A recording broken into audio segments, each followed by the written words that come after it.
क्या आप जानते हैं कि पुराने ट्रक के पीछे हॉर्न ओके क्यों लिखा होता है? या फिर क्या आपको पता है कि प्राचीन काल में ताबूत पर घंटी क्यों लटकाई जाती थी? और क्या आप जानते हैं कि वह कौन सा देश है जहां कुत्ते को बाहर न घुमाने पर मालिक को जेल की सजा हो सकती है? आइए जानते हैं देश और दुनिया से जुड़े कुछ amazing facts. Fact number 1, Britain में विक्टोरियन एरा के दौरान ताबूत में घंटी लगाने का नियम था, जिसके तहत जमीन के अंदर दफन कब्र के ऊपर घंटी लटकती रहती थी। दरअसल प्राचीन ब्रिटेन में एक खास नियम बनाया गया था, जिसके तहत जब किसी इंसान की मृत्यु होती थी तो उसके ताबूत को एक घंटी से जोड़ दिया जाता था। इस ताबूत से एक रस्सी बाहर निकलती थी जो जमीन के ऊपर कब्र पर लटक रही घंटी से बंधी होती थी। ऐसे में अगर ताबूत के अंदर दफन व्यक्ति किसी वजह से जिंदा होता और उसे होश आता तो वह रस्सी से बंधी घंटी को बजा सकता था।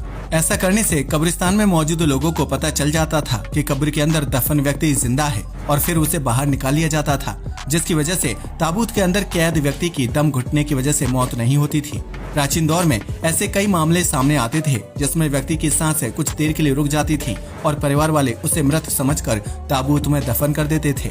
लेकिन कुछ घंटों बाद ताबूत में दफन व्यक्ति को होश आता था और वह चाहकर भी अपनी कब्र से बाहर नहीं निकल सकता था और न ही मदद के लिए किसी को आवाज दे सकता था। लिहाजा विक्टोरियन एरा में कब्र के ऊपर घंटी लगाई जाती थी, जिससे गलती से दफन किए गए जिंदा व्यक्ति को ताबूत से बाहर निकालना आसान हो जाता था।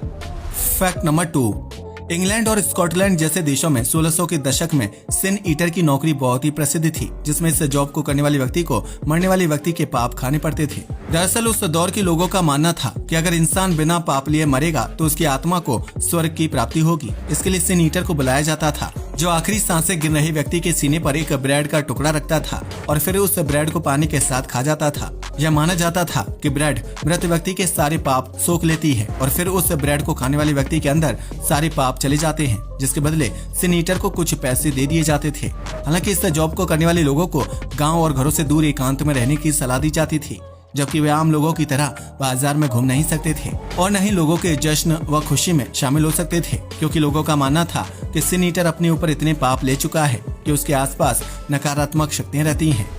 फैक्ट नंबर 3, समुद्र किनारे कई लोग रेत से खेलते हैं या फिर उसके ऊपर अलग अलग कलाकृतियां बनाते हैं, लेकिन स्पेन में इस तरह के काम करने पर व्यक्ति को सीधे जेल की सजा हो सकती है। दरअसल स्पेन के कानून के हिसाब से समुद्र किनारे रेत पर कलाकृति बनाना या फिर रेत से खेलना सख्त मना है, जबकि इस नियम का उल्लंघन करने वाले व्यक्ति पर फाइन लगाया जाता है और कुछ मामलों में अपराधी को जेल की सजा भी हो सकती है। स्पेन सरकार का मानना है कि समुद्र किनारे रेत पर कलाकृति करने या फिर रेत से खेलने पर उसकी क्वालिटी खराब हो जाती है, जबकि बीच की सुंदरता पर भी बुरा असर पड़ता है। ऐसे में समुद्री किनारे की रेत को सुंदर व सामान्य बनाए रखने के लिए इस नियम को लागू किया गया है, जिसकी वजह से स्पेन के कई लोग बच्चों के साथ बीच पर जाना ही पसंद नहीं करते हैं।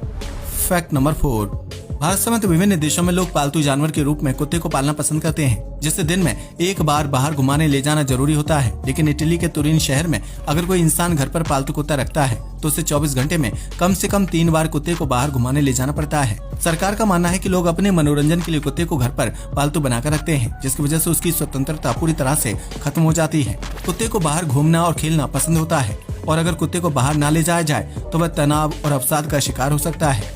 लिहाजा पालतू कुत्तों की सेहत को ध्यान में रखते हुए यह खास नियम बनाया गया है, जिसका उल्लंघन करने पर कुत्ते के मालिक को 1 साल जेल की सजा हो सकती है या फिर उसे भारी जुर्माना भरना पड़ सकता है।